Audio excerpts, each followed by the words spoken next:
Hey everyone, Robert here with another collecting video. Thank you so much for watching. I know it's been a while since my last one.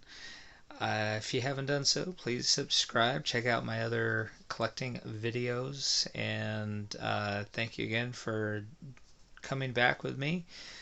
I have been doing a lot of shopping around at a local thrift store in Fortuna and discovered a bin of 1990s and 80s just inexpensive packs of cards. A lot of baseball, as that was the heyday of just mass production of baseball trading cards. But there was also just an explosion in trading cards in general. That was when everyone was trying to get in on the action, and something just different and something I connected with. These are trading cards from the World League football. If you don't know what that is, there's a lot of articles out there. But essentially, American football made an attempt to reach over into Europe. And I'll show you towards the end of this video. I actually have some baseball caps of the Frankfurt Galaxy and the London Monarchs. As I actually had happened to be traveling in Europe at the time. Never got to see the games. Never saw it televised, so I have no idea what it looked like. And in this box at the thrift store in Fortuna, I found, and I dug pretty deep, I think I got them all, but 14 packs of the cards. So these are I guess what they're calling the Premier Edition, first edition, World League Wild Card.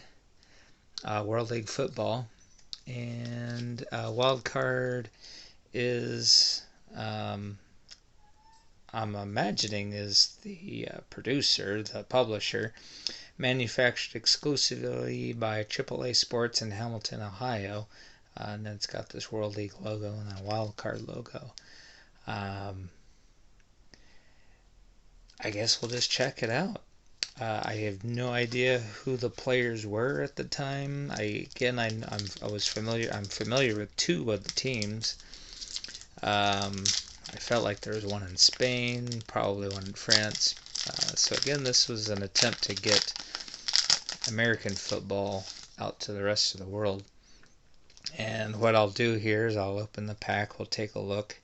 I'm gonna pause briefly so I can crack open all other of the 13 packs, and then I'll come back with what I've found. So yeah, right off the back, this was a team I'm familiar with, the London Monarchs. That's their logo. This is Judd Garrett of the London Monarchs. I thought maybe they'd put what position he played. Oh wow, these cards have really stuck together here. Wow. College experience. Wow. And running back. There we go. Judd Garrett, running back of the London Monarchs team. And, I forgot to say the year, but 1992 is when these got produced. And that's about right. That's about when I was in Europe at the time,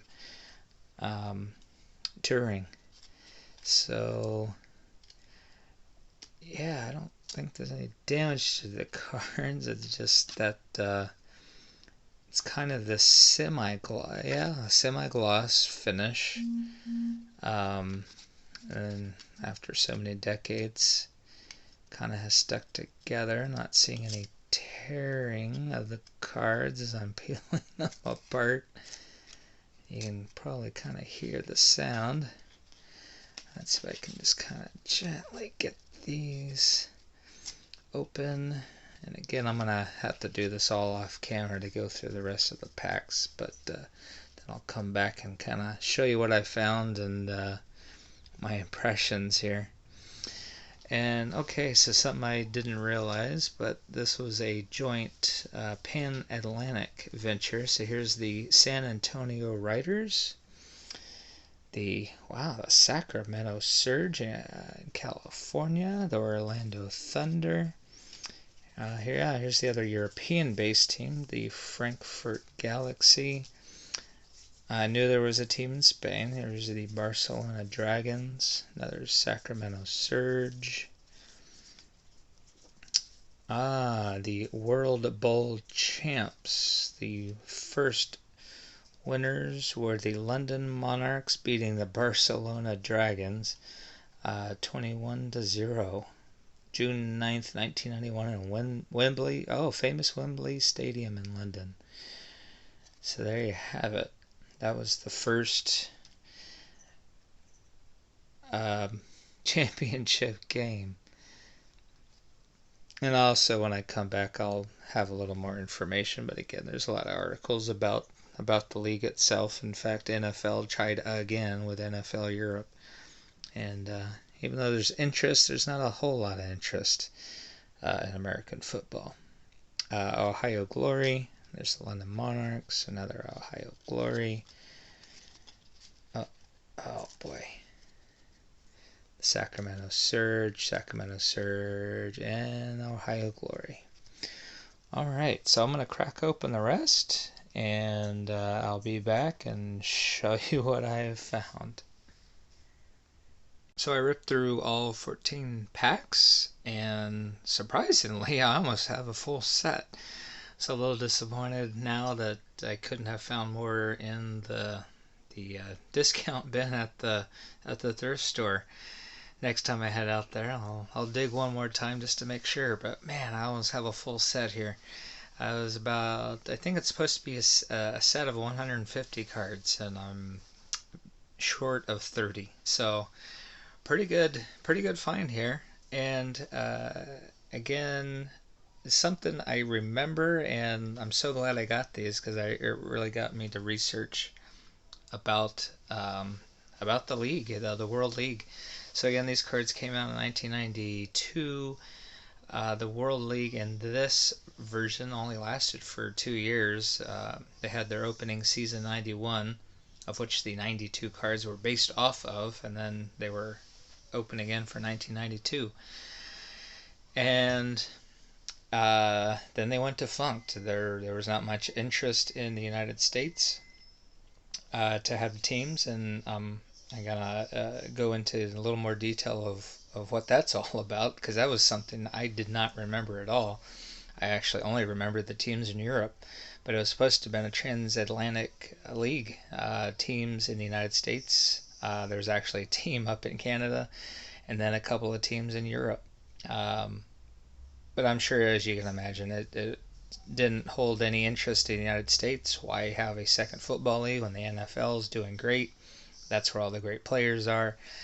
But the idea would continue on. The NFL, who actually was the backers of the World League, tried again with NFL Europe and NFL Europa, so that they continued to try it well up into the 2000s to have an NFL team presence in Europe.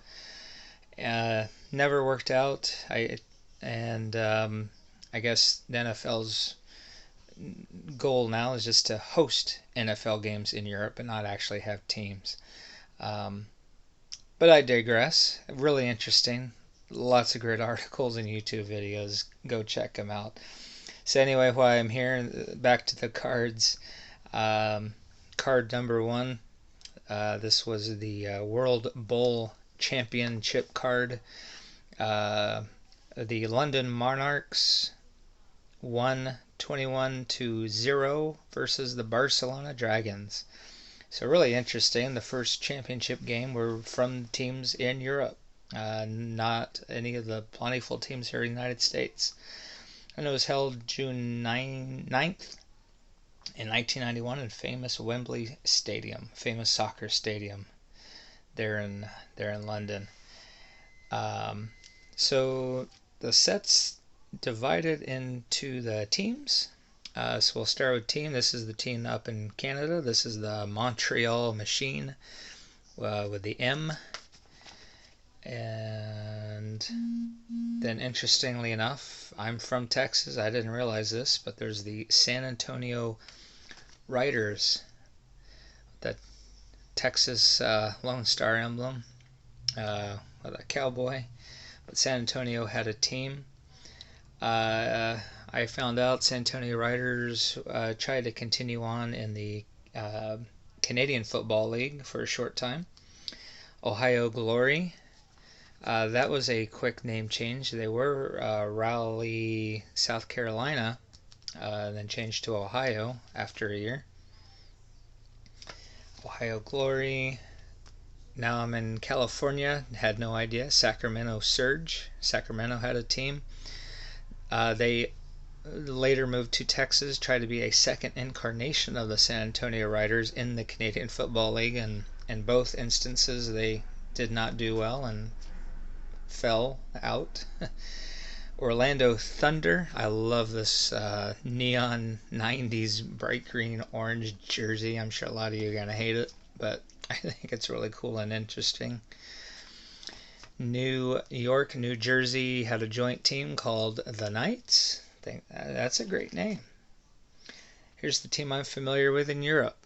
This is the Frankfurt Galaxy. I really love the sci-fi theme, color scheme with orange, red, and purple. The galaxy symbol on the helmet and jersey.